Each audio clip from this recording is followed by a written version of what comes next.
First, we verify the government ID to verify the authenticity of the user. Once the government ID is verified, we collect the phone data from the users.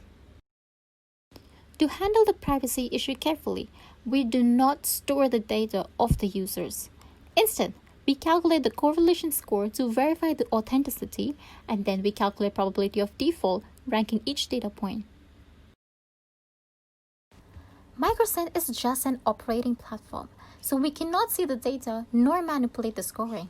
We are using neural network data modeling to calculate the probability of default. Also, we want to make use of the identity check database of the payment apps like PayMe. They will be the part of our nodes, as our users will ultimately become the users of the payment apps. Block Passport is the digital identity of our solution, which is borderless and global. Most underbanked do not have the digital ID, hence we decided to put emphasis on it. Block Passport consists of block ID, credit score, and their transaction.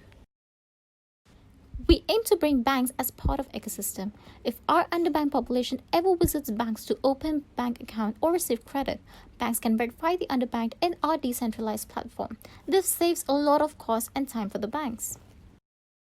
Block Passport is unique and global, so the downside risk of someone defaulting is very high. First, if the user defaults, he will be out of the ecosystem. He cannot join us back with different identity because it is impossible to fake over 600 data points. Second, our platform is decentralized, so if our user goes to any other bank or microlending company, they can verify the users and find out that he defaulted.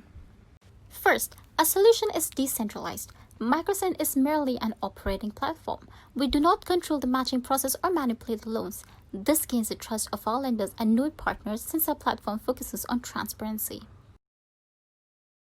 We follow similar to best execution model of stock exchange. Think of a stock exchange. We cannot manipulate the buyers and sellers match. Everything is transparent in the order book, and matching happens with time, bid, and ask price.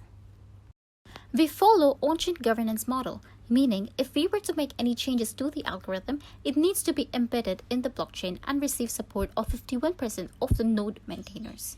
Node maintainers in our platform are lenders, law firms, microcredit companies, banks, and payment apps.